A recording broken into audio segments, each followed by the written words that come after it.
Nunca pedí un préstamo. Nunca firmé esos papeles. Y aún así, un día desperté debiéndolo todo, con mi nombre escrito en cada deuda. Durante años llevé una vida bastante normal. Trabajo estable, gastos controlados, ningún lujo excesivo, pero tampoco problemas serios. Siempre fui cuidadoso con el dinero, quizá demasiado. Evitaba deudas, revisaba contratos, guardaba documentos importantes como si fueran oro.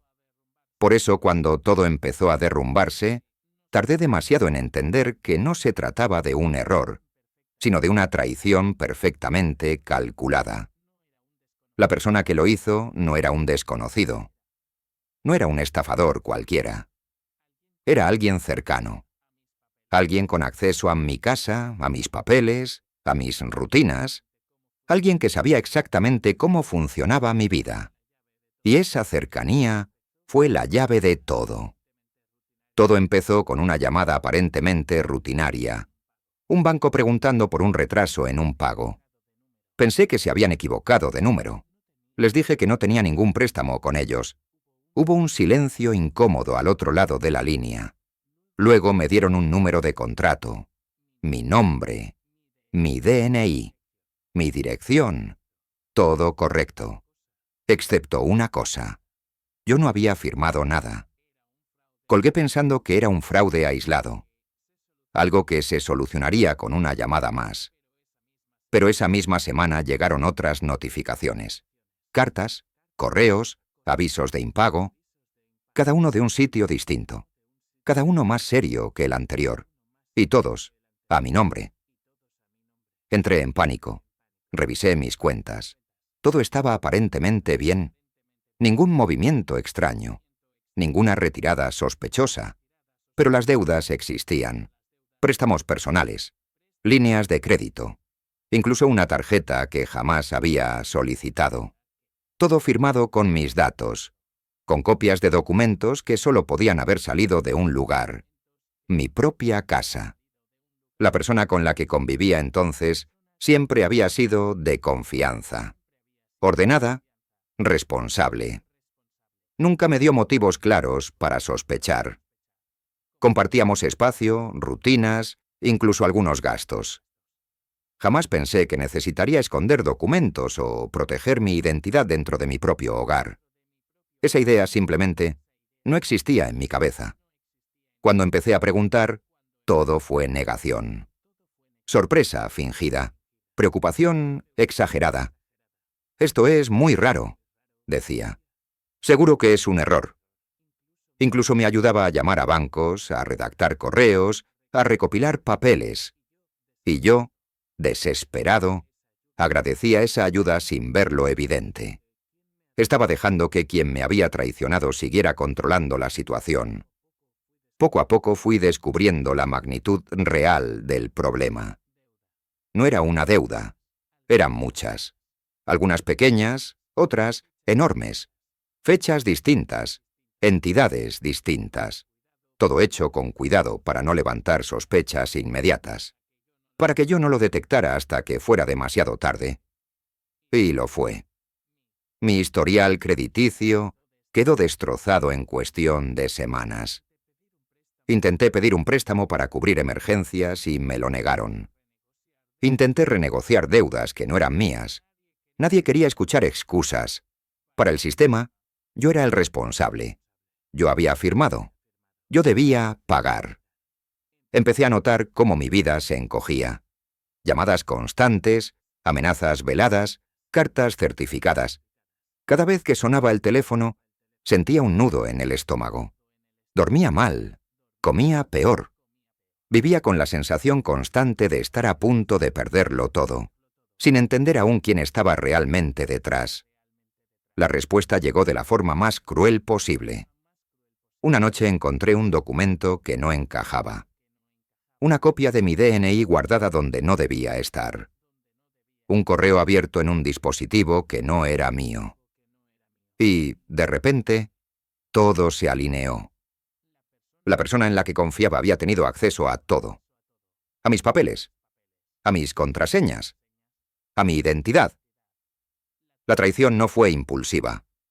Fue metódica. Y en ese momento entendí algo devastador. No solo me habían robado dinero. Me habían robado la reputación, la tranquilidad y el futuro. Y aún no sabía hasta dónde llegaba realmente el daño.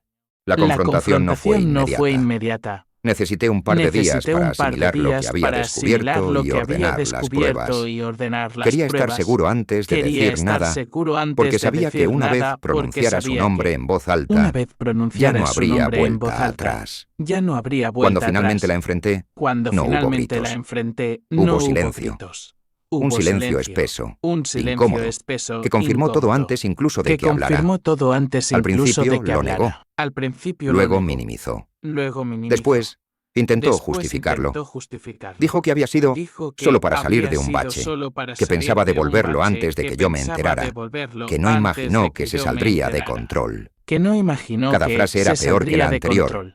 No estaba arrepentida de haberlo hecho, sino de haber sido descubierta. Y eso fue lo que más me heló la sangre. Cuando le pedí explicaciones concretas, fechas, cantidades, entidades, empezó a fallar. No recordaba todo. Se le escapaban detalles. Ahí entendí la magnitud real del desastre. Ni siquiera tenía un mapa completo de lo que había hecho con mi identidad. Había abierto puertas que ya no sabía cómo cerrar.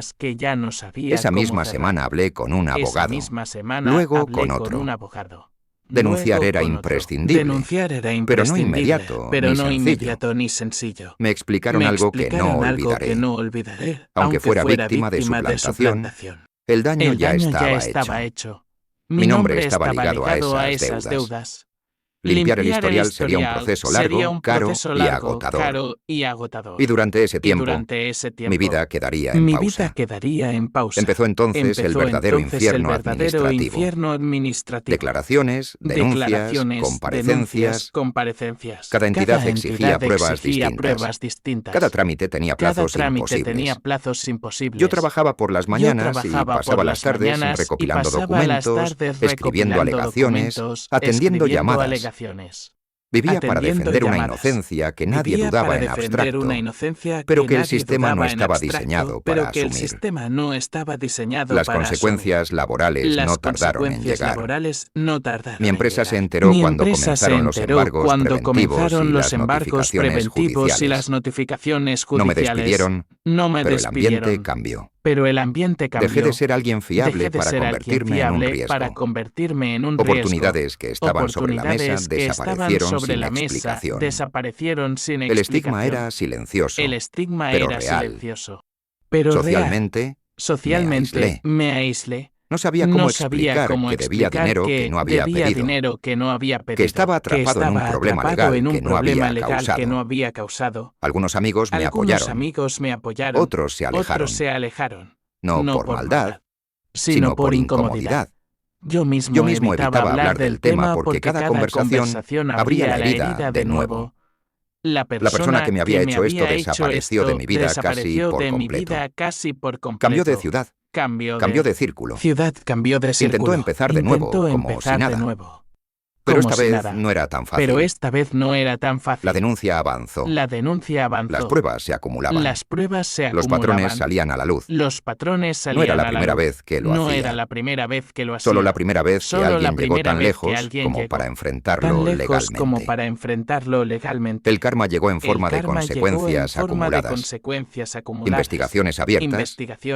Cuentas bloqueadas. Personas de su pasado que empezaron a hablar. Su nombre, el verdadero, empezó a aparecer asociado a problemas que ya no podía ocultar. Cuando finalmente fue declarada responsable de la suplantación, no sentí alivio inmediato. Sentí cansancio. Un cansancio profundo, de años. Recuperar mi vida fue un proceso lento. No meses. Negociaciones interminables. Manchas en el historial que tardaron en borrarse. Oportunidades perdidas que nunca volvieron. Pero también aprendí algo que nadie me había enseñado. La confianza sin límites no es virtud. Es vulnerabilidad. Hoy vivo con más cuidado. Protejo mis datos. Pongo límites. No porque crea que todo el mundo va a traicionarme, sino porque ya sé lo que cuesta levantarse cuando alguien lo hace. Y aunque nunca recuperé exactamente lo que perdí, recuperé algo más importante. La certeza de que no fue culpa mía. Aún así hay preguntas que siguen ahí. ¿Fui el malo por confiar demasiado en alguien cercano? ¿Debería haber sospechado antes, incluso dentro de mi propia casa? O usar la identidad de alguien para destruir su vida es una traición que no tiene justificación posible.